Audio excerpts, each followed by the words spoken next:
Hello, my name is Jack Lawson, and I'm going to talk about my 2024 internship.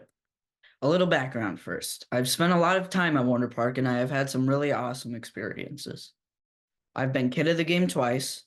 I got a ball signed by Ryan McBroom, and one time I got 7 balls in one game. So, for my internship, I got to spend an entire day at Warner Park with a bunch of people who showed me what it's like to work there. How'd this happen? Well, we were at some games this summer, or last summer, and my dad met Marty Cordeo, aka the president of the Storm Chasers. My dad asked Marty about an internship. Marty was open to it, and my dad emailed him all the details. Then Marty asked Anaya if she could make it work. She's the HR manager. Anaya said yes, and then I think Michelle scheduled my time with everyone.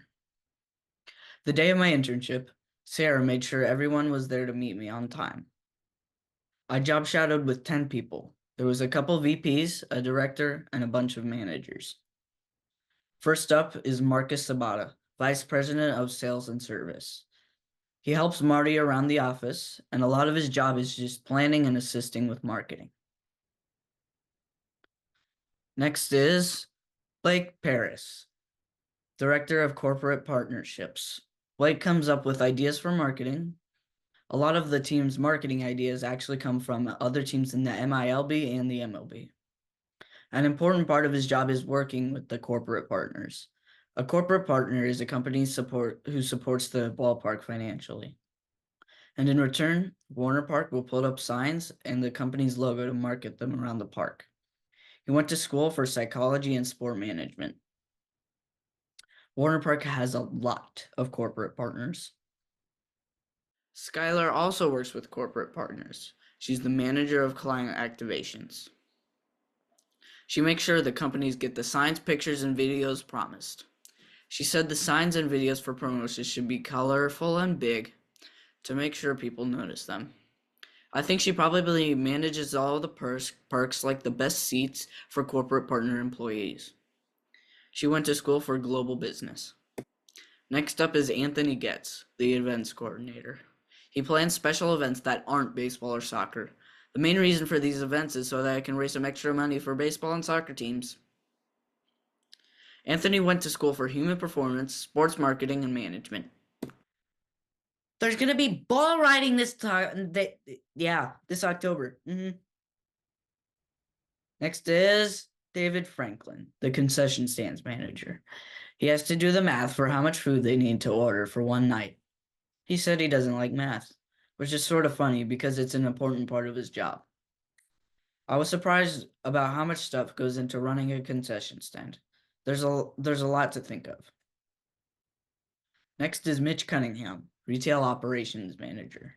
He orders and organizes all of the merchandise in the team store. I thought it was cool how the MLB has to approve everything that goes into the store for the Storm Chasers. Mitch went to school for sport management. Next is Kyle Langfelder, the head groundskeeper. Kyle manages the grass and dirt on the field for baseball and soccer games. He went to school for turfgrass science and landscape management. It was interesting how they don't put the tarp on the field when it's raining during the off season. They said it was because it's good for the grass and dirt. On to Zach Ziller, Vice President and Baseball and Facility Operations. Zach helps with ticket sales, and he also books the buses and flights for team travel. He went to school for business and marketing management.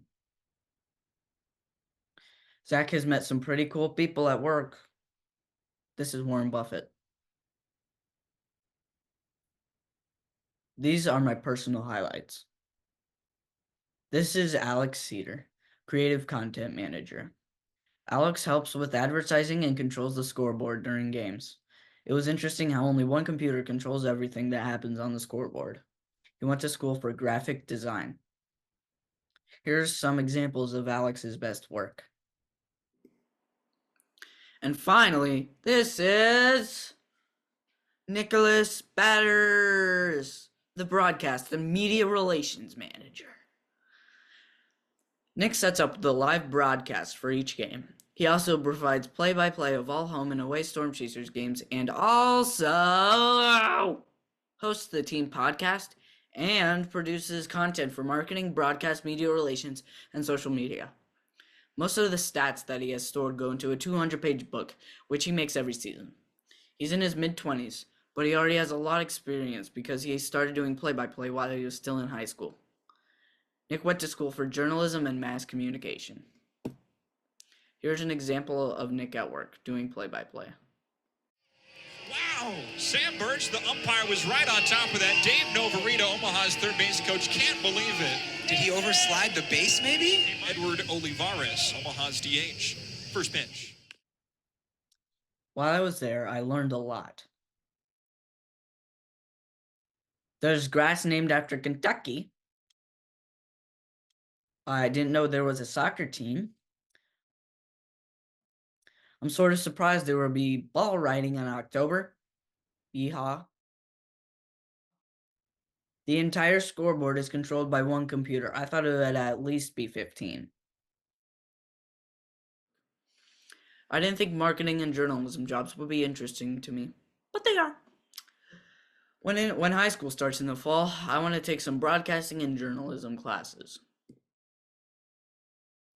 But most importantly, I think I would enjoy working at Werner Park. So, I'm super grateful for this experience and want to thank some people. First, my dad, for asking Marty to arrange this. Second, Marty, for agreeing to arrange this. Finally, everyone at Werner Park, for letting me shadow and see what you do.